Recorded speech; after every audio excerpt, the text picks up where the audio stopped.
Bismillahirrahmanirrahim. Assalamualaikum warahmatullahi wabarakatuh.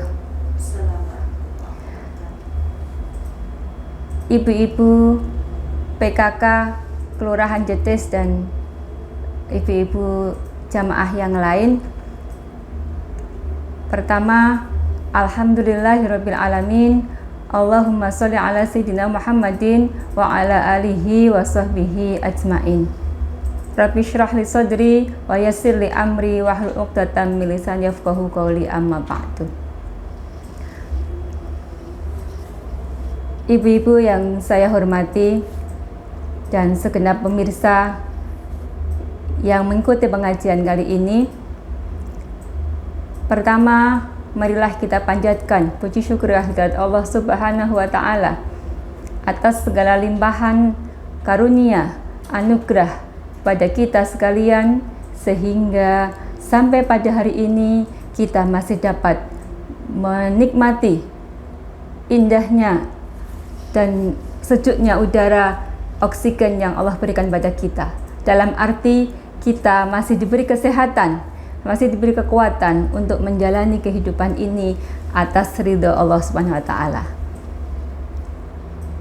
Kedua kalinya, salawat dan salam marilah kita panjatkan pada junjungan kita Nabi besar Muhammad sallallahu alaihi wasallam yang telah memberikan tuntunan pada kita sekalian sehingga kita bisa menikmati indahnya ajaran Islam di hari modern ini. Ibu-ibu yang saya hormati dan semoga dimuliakan Allah Subhanahu wa taala, pada kesempatan ini kami dari Pokja 1 tim penggerak PKK Kelurahan Jetis, Kecamatan Sukoharjo, Kabupaten Sukoharjo memberikan atau mengagendakan satu acara, yaitu pengajian melalui channel YouTube. Semoga ini bermanfaat pada kita semua. Pada kesempatan ini saya ingin sampaikan tentang nilai-nilai spiritualitas dalam puasa mudik. Ibu-ibu yang saya hormati, beberapa hari yang lalu kita mendengarkan dan kita mengikuti kebijakan pemerintah tentang larangan mudik atau pembatasan mudik pada masa Lebaran ini, dan betapa hiruk pikuknya masyarakat menyambut kebijakan itu. Ada yang pro, ada yang kontra gitu. Tentu karena pandangan masing-masing begitu. Di balik itu, marilah kita berpikir positif, menyikapi kebijakan itu. Meskipun ini sudah lalu, tapi saya kira masih layak juga kita angkat pada kesempatan ini untuk mengambil hikmah, untuk mempelajari nilai-nilai spiritualitasnya dalam puasa mudik tersebut. Kenapa saya bicara puasa mudik? Karena puasa itu maknanya imsak. Jadi ketika kita selama sebulan sudah melakukan puasa Ramadan sebagai wujud ibadah kita kepada Allah Subhanahu wa taala, dan itu ibadah ritual karena memang itu perintah langsung dari Allah, dan puasa itu memang hanya untuk Allah. Maka saya pahami itu sebagai ibadah ritual. Kalau kita bicara saleh, maka itu saleh ritual. Nah, di sisi lain kita juga harus mempertimbangkan atau kita harus juga mengikuti ajaran Islam. Di samping kita harus saleh ritual, yaitu ibadah mahdhah kita kepada Allah, kita juga harus menjalankan ibadah sosial. Maka kalau para ulama itu menyebut saleh sosial begitu. Karena setiap ibadah ritual, setiap ibadah mahdhah ada makna di balik itu, ada hikmah yang berimplikasi pada sosial.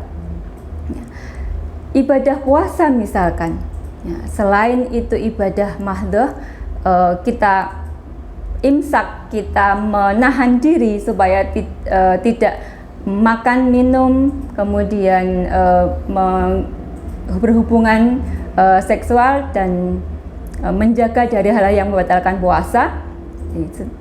secara ritual seperti itu, namun di balik itu ya, ada nilai-nilai sosialnya, ada ibadah sosialnya, bahwa kita disarankan banyak bersedekah. Kemudian bagi yang tidak mampu karena sudah uzur, maka penggantinya bukan puasa, penggantinya adalah membayar fidyah. Fidyah itu untuk siapa? Untuk kesejahteraan sosial.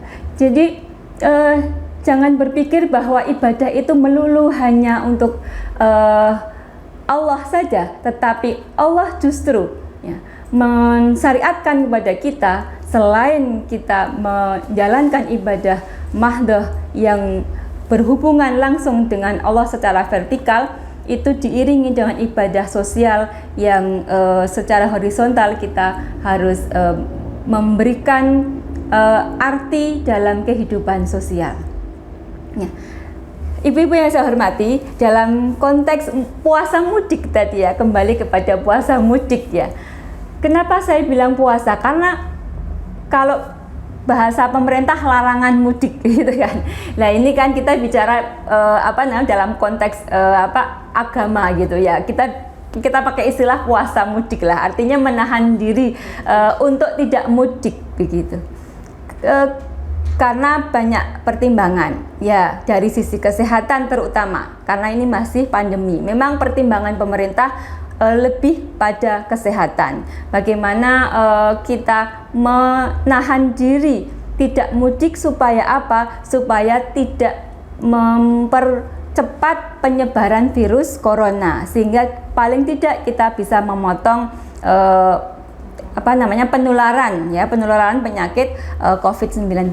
Itu memang alasan pemerintah. Tapi lebih dari itu, bahwa kita harus percaya, ibu-ibu, semua hal yang terjadi ya, di dunia ini, bahkan di alam raya ini, itu atas izin Allah.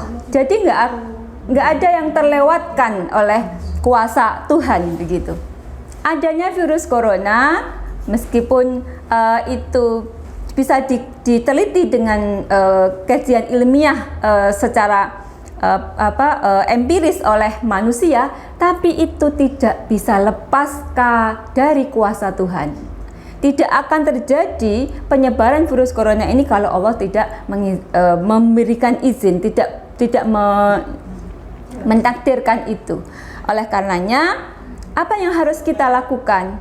Ya, tentu kita sikapi ini dengan ikhlas. Kita sikapi ini dengan husnudzon.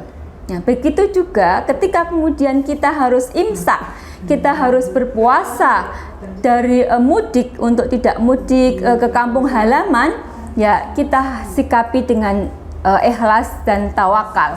Kita husnudzon bahwa ini bagian dari upaya kita untuk kemaslahatan umat, untuk mencegah kemudaratan itu didahulukan daripada memberikan kemaslahatan. Dalam konteks imsakul mudik atau puasa mudik ini, ibu-ibu, kita diajarkan untuk bisa mengekang diri dari nafsu kita untuk ketemu teman, bersalaman, berkerumun begitu. Kita diajari itu bukan berarti kita tidak boleh untuk bersilaturahmi, tidak, tetapi kita diberi tuntunan untuk mencegah kemudaratan. Jadi menjalani Idul Fitri, menjalani Lebaran di era pandemi ini, memang kita harus tetap menjaga kesehatan bersama, sama-sama menjaga sehat. Ketika kita bersilaturahmi, itu tidak harus kita bersentuhan, kita tidak harus bertemu fisik, apalagi sampai berkerumun. Makanya di sisi lain, dengan perkembangan teknologi, kita masih bisa kok bersilaturahmi tanpa mudik gitu ya. Kita bisa bertatap muka tanpa harus bersentuhan, kita bisa berbicara, kita bisa ngobrol, kita masih bisa menjalin keakraban, kekeluargaan tanpa harus bertemu muka. dengan cara lewat HP, video call, dan lain sebagainya. Maka dari itu ibu-ibu, jadi marilah kita sikapi ini ya, sikapi kondisi ini dengan husnudzon ya. Insya Allah nanti akan indah pada waktunya gitu. Ibaratnya puasa, kalau kita sejak fajar itu sudah mengekang diri, maka kita akan menemukan kebahagiaan ketika kita berbuka puasa.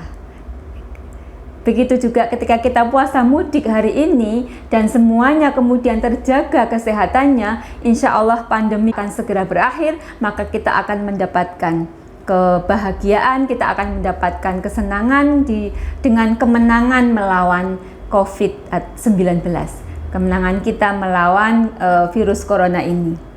Nah itu ibu-ibu yang saya hormati. Jadi kembali memang bahwa kita harus yakin semua hal yang terjadi ini adalah ke atas izin Allah. Oleh karena itu kita hanya bisa berikhtiar untuk kebaikan bersama, berikhtiar untuk menjaga sehat bersama, dan nanti akan mendapatkan kemenangan bersama, yaitu Indonesia, Sukoharjo akan terbebas dari penyakit COVID-19. Ya itu, amin, Allahumma amin. Jadi memang Darul Mafasid itu muqaddimun ala jalbil masolih. Kita memberi manfaat iya, tetapi lebih didahulukan adalah mencegah kemudaratan. Ibu-ibu yang saya hormati, inilah sedikit nilai spiritualitas yang bisa kita petik, hikmah yang bisa kita ambil dari puasa mudik di Idul Fitri masa pandemi ini. Semoga kita mendapatkan atau selalu dilimpahi Allah kesehatan, kekuatan untuk selalu mengabdi kepadanya, baik secara ritual maupun secara ibadah sosial, sehingga kita mendapatkan kebahagiaan di dunia maupun di akhirat. Sukoharjo akan tetap dan selalu makmur karena tindakan kita untuk menjaga kemakmuran ini di bumi Sukoharjo khususnya dan di Indonesia pada umumnya. Semoga Allah ridho pada kita semua dan limpahkan keberkahan pada kita semua. Amin, Allahumma amin. Akhir kata, wassalamualaikum warahmatullahi wabarakatuh. Waalaikumsalam.